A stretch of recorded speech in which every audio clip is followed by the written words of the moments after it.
Infinix really threw everything in here, from premium Note 40 looks and gaming phone worthy power thanks to the Dimensity 8200 Ultimate and 144Hz OLED screen. We've also got the much requested ultra-wide lens and half a terabyte of storage, 12 gigs of RAM, and the first 4K 60 on all camera for under $400. That's a pretty insane offer, but I've used it for more than 4 months now, and here's everything you need to know.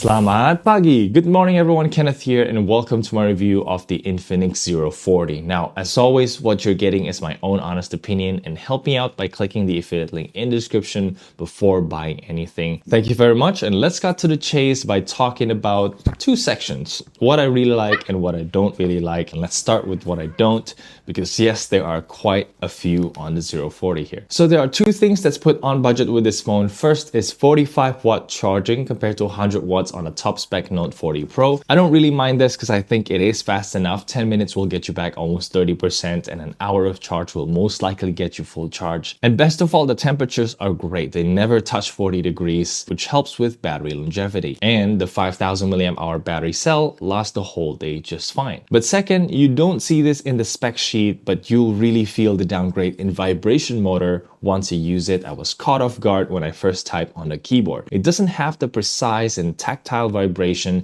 you get on the Note 40 Pro or GT20 Pro series. But when I think to myself, okay, I'm paying this vibration price to get all the other features, then I think it's a pretty fair trade-off. But yeah, next up, I know I praised the Note 40 curved screen design and how it looks premium, but let me be completely honest. I still would pick a flat screen whenever possible because I'm mainly a screen protector guy, and finding a good curved screen protector is a hassle. Yes, one is included in the box, but it's only got glues on the side, so you feel and see the increased gap. And I don't really want to go to plastic or gel screen protectors because they feel super cheap and the reflection on screen is wobbly as well, if you get what I mean. They're just... Also, why I prefer using screen protectors is because I am extremely clumsy. Sometimes I bump the side of the phone onto things like a door frame, for example, and accidentally crack a screen protector. That happens with my Note 40. So, I figure why not I use these phones without the screen protector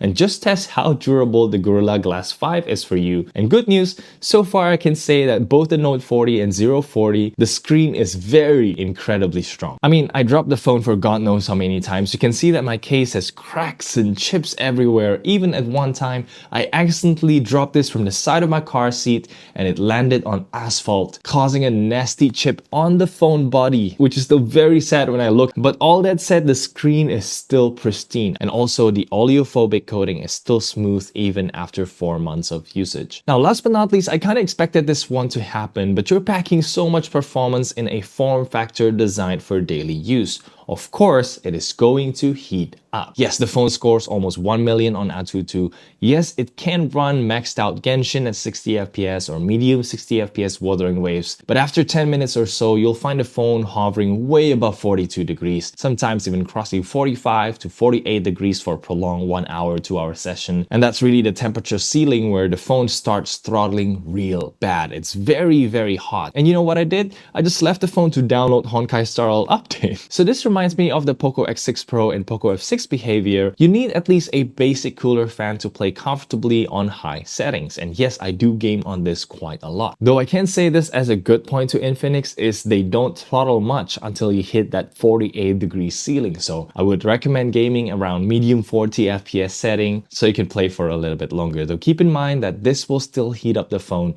after hours of gaming session. Now for daily use though, it's a different story because everything runs smoothly. It can keep up with the 144Hz refresh rate, no problem. And the switching between apps is a breeze thanks to the 12GB of RAM. It really is a faster Note 40 series, and I believe it will stay fluid for years to come, especially if you're using it for daily browsing, social media. But this phone is designed to go further. I actually got this super nice content creation kit, and here are some of the clips that I took on my recent trip. Most of it are shot at either 4K 30 or 4K 60 resolution, and also handheld, which actually pushes the phone quite hard in terms of stabilization, colors, and processing power, though so far I haven't seen it overheat. So let's check him out.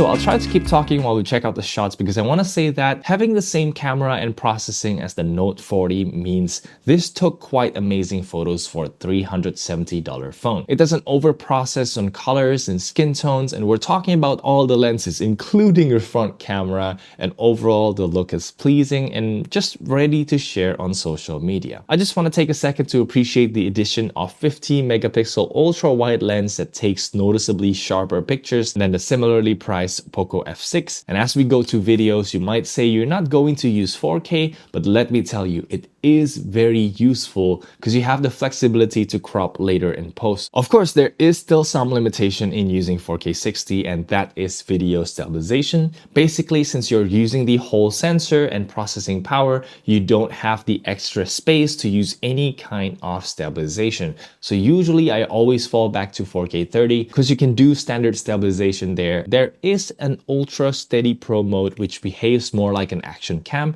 It's pretty good for what it is, but the best you can record in this mode is at 1080p 60. I shot a few comparison videos to the Poco F6 on different video stabilization modes here, so let's check it out and let me know what do you think.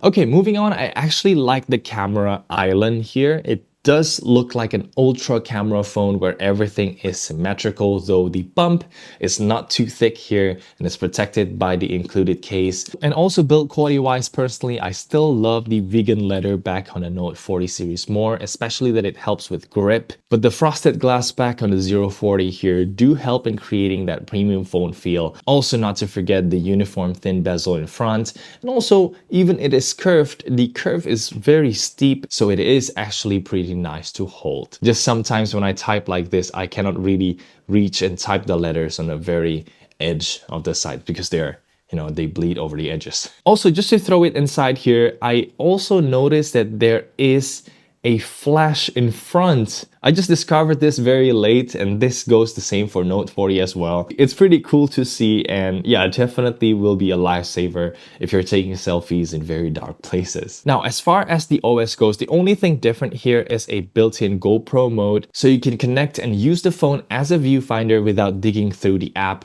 Unfortunately, I don't have a GoPro, but if you do, then it's another tool in your arsenal. And it's still got the usual 2 years of major software update and 3 years of security updates promised. Currently, it's on Android 14, so nothing too crazy, and some may even call it short, but I still appreciate any kind of software update commitment, especially on a budget phone. And generally, XOS has been pretty harmless, although I still would love to be able to delete multiple apps from the home screen at once because it's driving me crazy every time I set up an Infinix phone. I have to tap once, delete like that. Now, if you notice, we're already talking about the things that I like about the phone. I really think this phone is enough if you're starting out on your content creation journey. I started out with an iPhone 7 Plus, and now we see even sub $400 phone can surpass its capabilities and lens selection and even storage, as you get plenty of them, half a terabyte to create tons and tons of videos. So that's pretty much how I feel about the phone. It's a solid buy with plenty of features to get you up and running quickly.